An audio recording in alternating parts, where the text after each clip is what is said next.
जय माता दी, संतोषी माता की जय। आज शुक्रवार के दिन सुनिए संतोषी माता के व्रत कथा। इस कथा के सुनने से सभी मनोकामना पूर्ण होगी। बोलिए संतोषी माता की जय। एक बुढ़िया थे, उनके 7 बेटे थे। 6 कमाने वाले थे और एक निकम्मा था। बुढ़िया माँ 6 पुत्रों की रसोई बनाती थी, भोजन कराती थी और जो पीछे से जो कुछ बचता था सो 7वें को दे देती थी। 7वां पुत्र बहुत ही सीधा साधा था, मन में कुछ विचार न करता था। एक दिन वह अपनी बहू से बोला, देखो मेरी माता मुझ पर कितना कितना प्रेम है। वह बोली, क्यों नहीं, सबका झूठा बचा हुआ जो आपको खिलाते हैं। वह बोला, ऐसा हो ही नहीं सकता है। मैं जब तक अपनी आँखों से न देखूं मन ही नहीं मान सकता। बहू ने हंसकर कहा, तुम देख ही लो तब तो मानोगी। कुछ दिन बाद एक बड़ा त्योहार आया। घर में अनेक प्रकार के व्यंजन और चूरमा के लड्डू बने। वह जांचने के लिए सिर दर्द के बहाना बनाकर और पतला कपड़ा सिर पर ओढ़कर रसोई के घर में सो गया। कपड़े के से सब देख रहा था कि 6 भाई भोजन करने आया। उनके साथ देखा कि माँ ने उनके लिए सुंदर सुंदर आसन बिछाए। 7 प्रकार के रसोई पर से वह आग्रह कर कर के और खिला रहे थे। वह सब देख रहा था। 6 भाई भोजन कर के उठ गया। तब माँ ने उनकी झूठी थाली से लड्डू की टुकड़ी को एक बड़ा लड्डू बनाकर और जो बचा लड्डू बनाकर और साफ करके उनकी माँ पुकार रहा था, उठो बेटा, 6 भाई भोजन कर लिया है, अब तू ही बाकी है, उठ जा, तब कब खाओगे। वह कहने लगा, माँ मुझे भोजन नहीं करना है, मैं परदेश जा रही हूँ।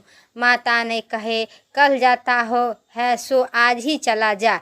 ऐसा सुनकर वह माँ से बोला, हाँ हाँ मैं जा रही हूँ। यह कहकर वह घर से निकल गया। चलते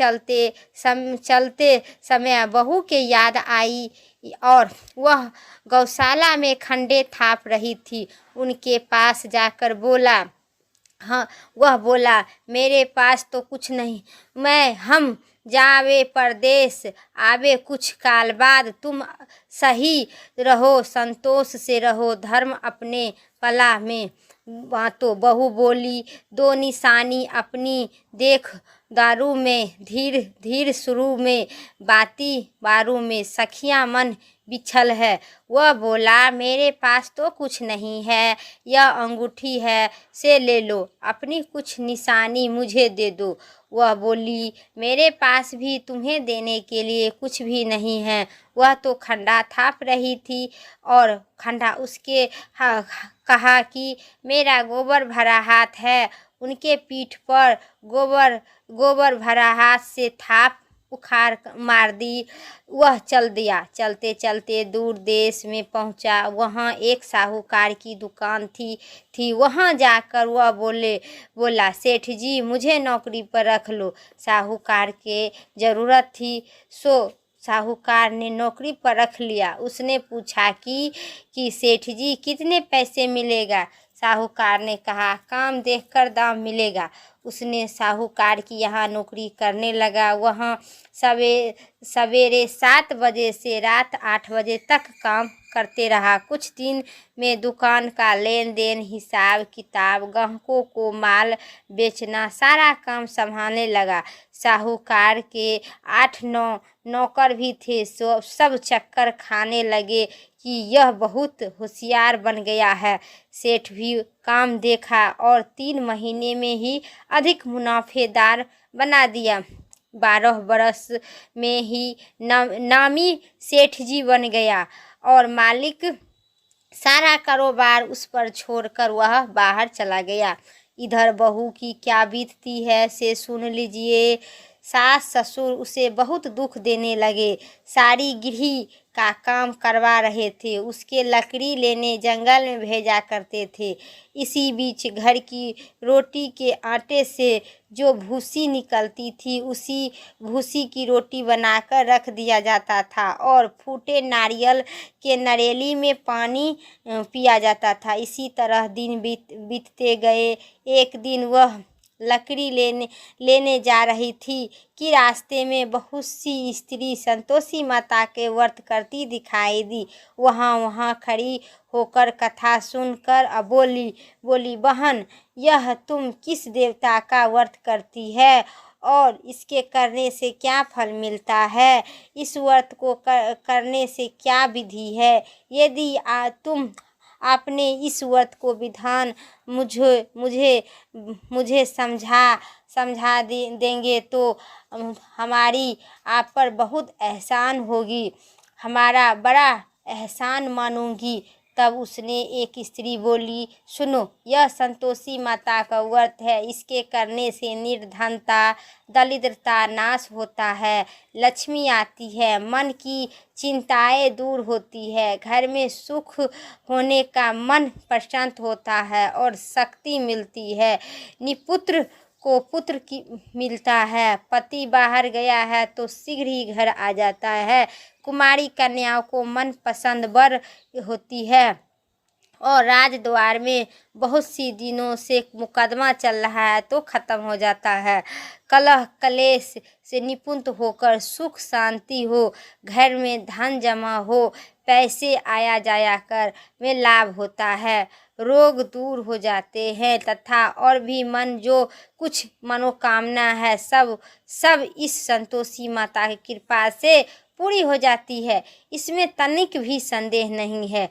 कुछ पूछने लगी, यह व्रत कैसे किया जाता है, यह भी बता दो तो बड़ी ही कृपा होगी।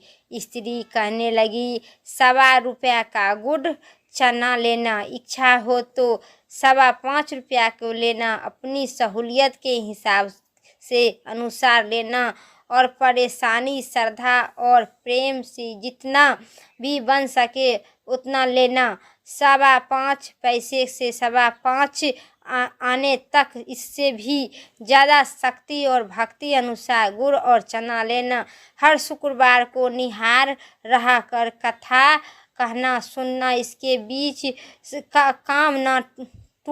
कर्म न टूटे और लगातार नियम को पालन करते रहना। सुनने वाले कोई भी न मिले तो घी का दीपक जलाकर उसके आगे में पात्र को रख कर कथा कहना है, परंतु नियम न टूटे जब तक कार्य सिद्ध न हो।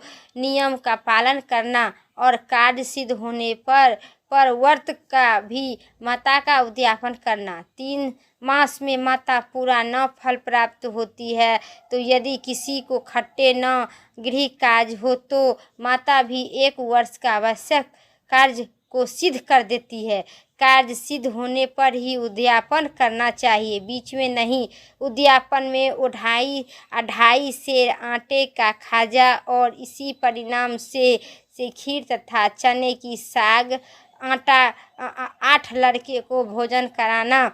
जहाँ तक मिले देवर देवरानी जेठ जेठानी भाई बंधु कुटुंबर के लड़के को लेना मिले तो रिश्तेदारों और पड़ोसियों के लड़के को बुलाना और उन्हें भोजन कराना। यथाशक्ति दक्षिणा देना, माता का नियम पूरा करना।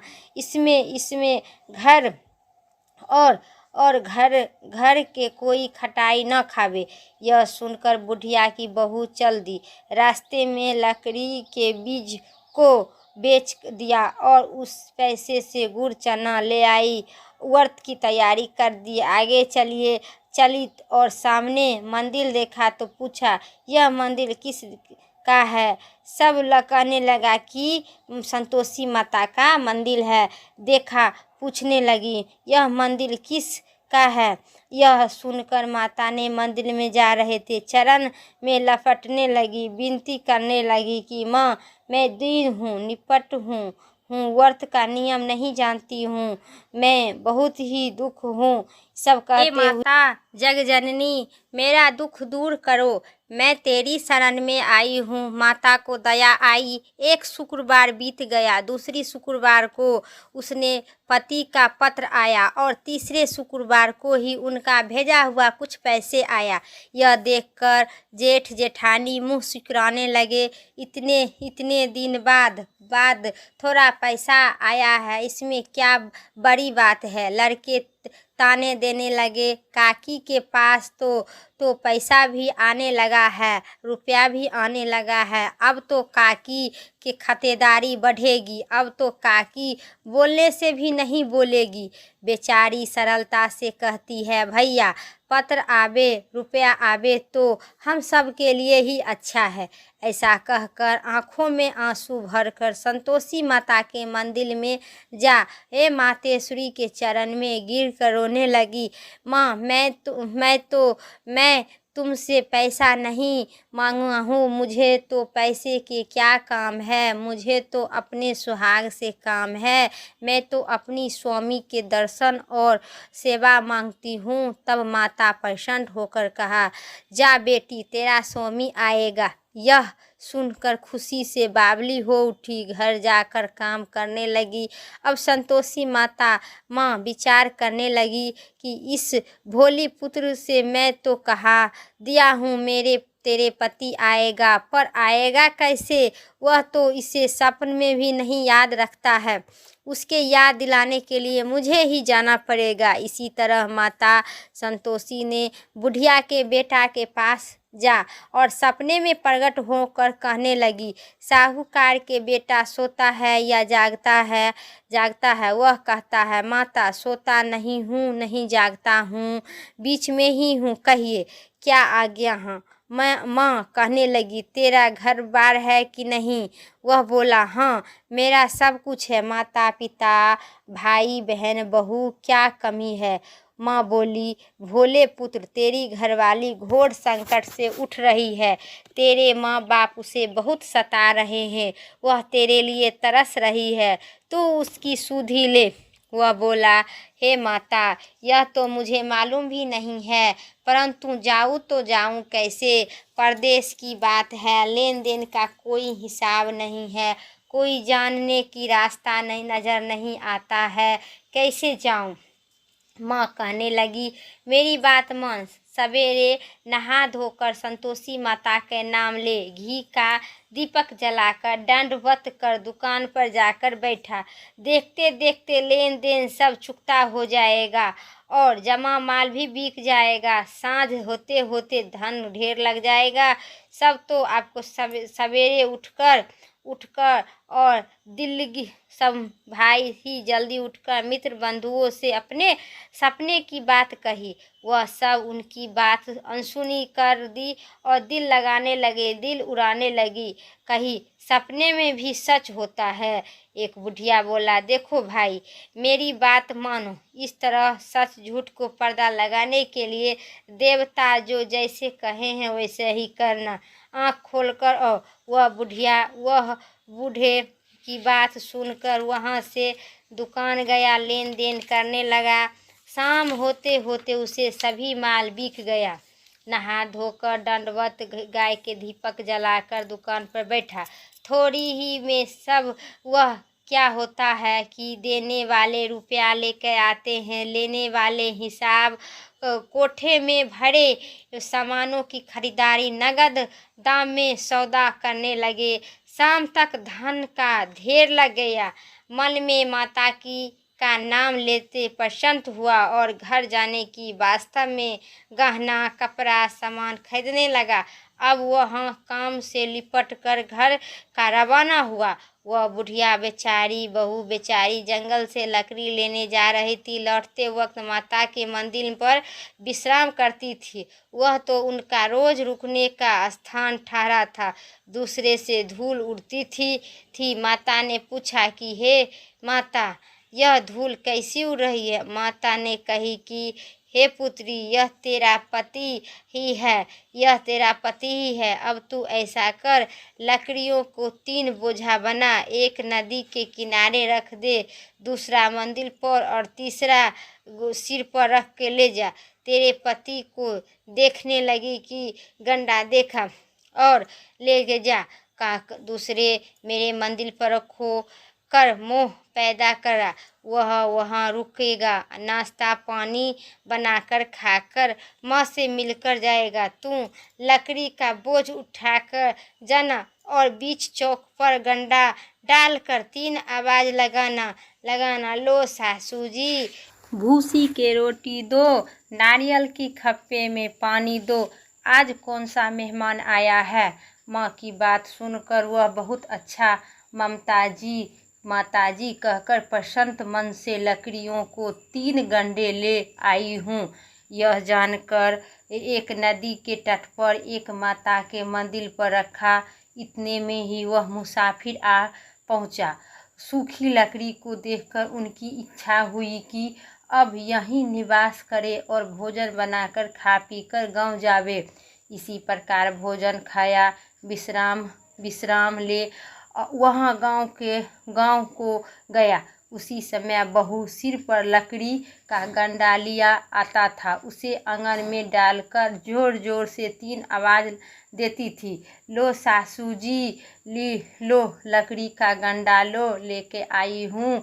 उसी आंगन में रखकर जोर जोर से लकड़ी के गंडा लो, भूसी की रोटी दो, नारियल की खप्पे में पानी दो, आज कौन सा मेहमान आया है। यह सुनकर उनकी सास अपने दिए हुए कष्टों को भूलने हेतु कहती है कि बहू ऐसा क्यों करती हो, तेरा मालिक ही तो आया है, बैठ मीठा भात खाकर अच्छे कपड़े पहन, गहना पहनकर।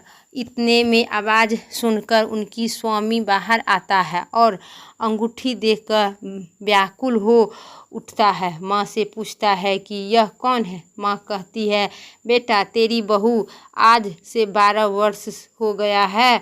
जब से तू गया है तब से सारे गांव में जानवर की तरह भटकती है, फिरती है, काम काज घर का कुछ नहीं करती है, 4 समय के खाना खा जाती है।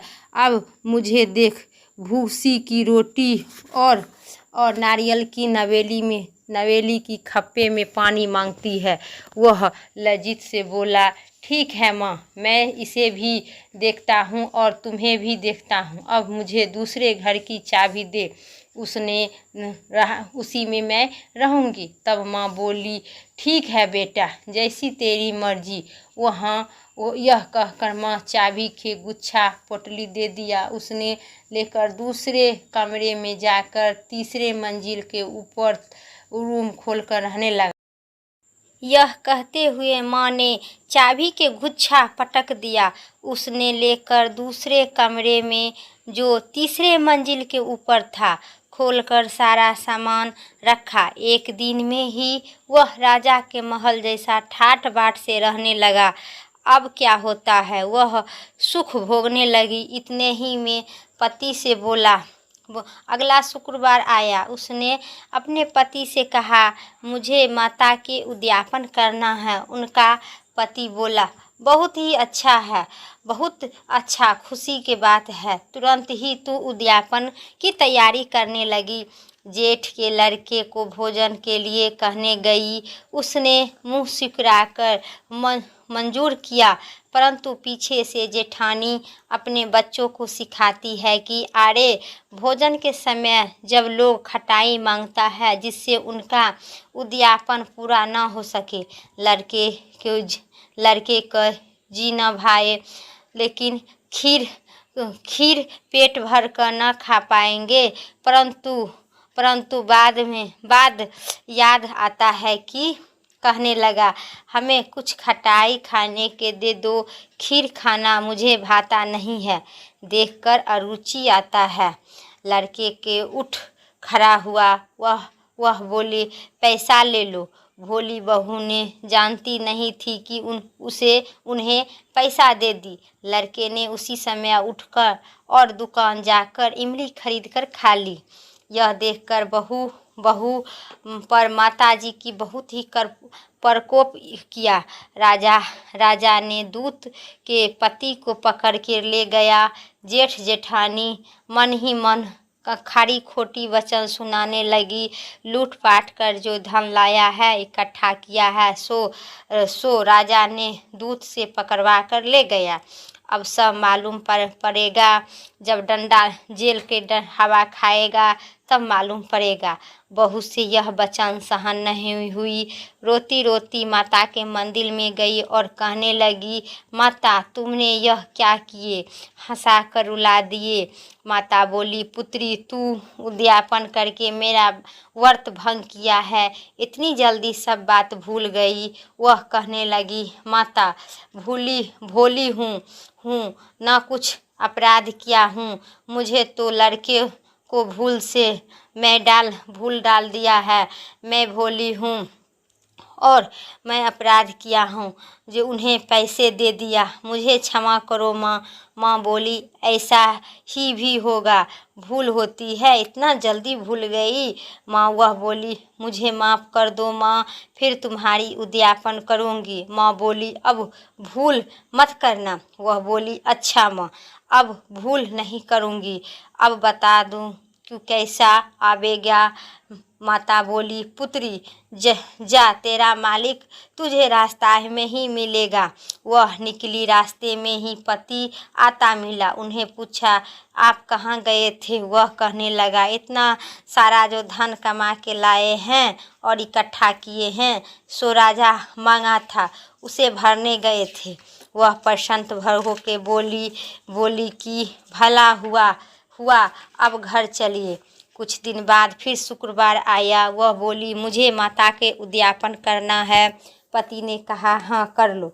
फिर जेठ के लड़के से भोजन को कहने गई। जेठानी ने एक दो बात सुनाई और लड़के को सिखा दी कि तुम पहले ही खटाई मांगना। लड़के खाना खाने से पहले ही कहने लगी कि खीर भाता नहीं है, जी बिगड़ता है, कुछ खटाई खाने के दे दो। बहू बोली, खटाई खाने को नहीं मिलेगी, खाना है तो खाओ। यह कहकर ब्राह्मण के लड़के को लेकर भोजन कराने लगी। यथाशक्ति दक्षिणा के जगह पर एक एक फल उन्हें दिया। इससे संतोषी माता प्रसन्न हुई। माता की कृपा से होते 9वें मास में उनके चंद्रमा के समान एक सुंदर पुत्र का प्राप्ति हुआ। पुत्र को लेकर प्रतिदिन माता जी के मंदिर को जाया करने लगी। माँ ने सोचा कि रोज आती है, आज क्यों ना उसके घर में चली जाती हूँ, उनका सारा देख लूँगी। यह विचार कर माता ने भयंकर रूप बनाया। गुड़ और चने के सना मुख, ऊपर से सूंड के समान ओठ, उस पर मक्खी भिन भिन कर रही थी। दहलीज पर पाँव रखी कि उनकी सास चिल्लाने लगी, अरे देखो कौन चुड़ैल डाकियाँ चली आ रही है, उनके इसे भागो नहीं तो सबके खा जाएगी। लड़के डरने लगे, चिल्लाकर खिड़की बंद करने लगे। बहू ने रोशनदान से देख रही थी, प्रसन्नता से पगली होकर चिल्लाने लगी, आज मेरी माता मेरे घर आए हैं। यह कहकर बच्चा को दूध पिलाने से हटा दी। इतने ही में सास क्रोध फूट गया। मारी डारी देखकर कैसे उतावली हुई है, जो बच्चे को पटक दिया। इतने में माँ का प्रताप, सब जगह माँ के प्रताप ही प्रताप दिखाई देता है।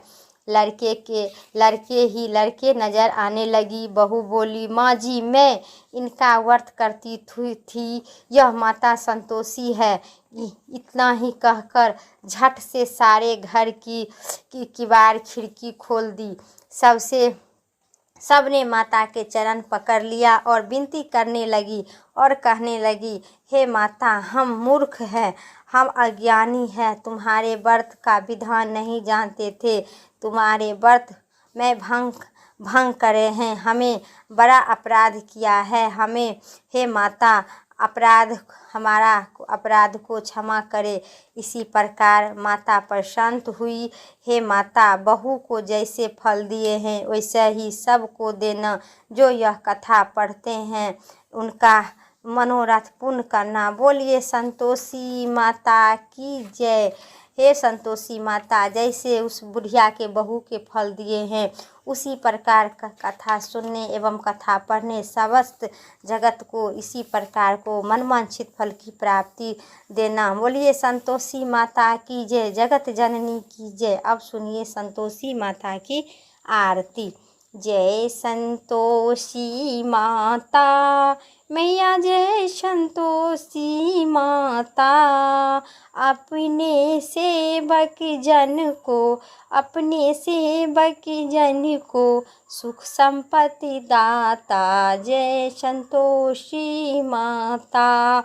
गेरू लाल छटा छवि बंद कमल सोहे। मंद हसत करुणामयी, मंद हसत करुणामयी त्रिभुवन जन मोहे। जय संतोषी माता।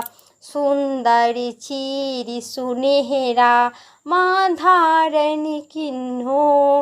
हीरा पन्ना दम के तन सिंगार ली हो। जय संतोषी माता।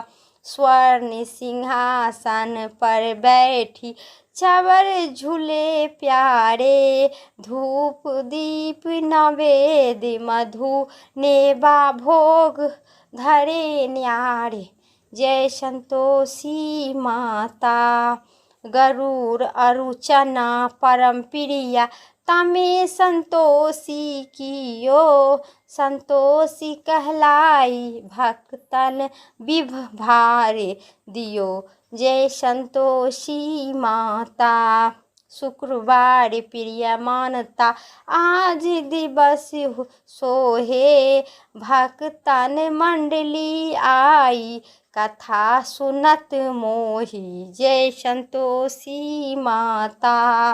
भक्ति भाव मया पूजा कीर्ति की जो मन बसे हमारे इच्छा फल दीजो। जय संतोषी माता।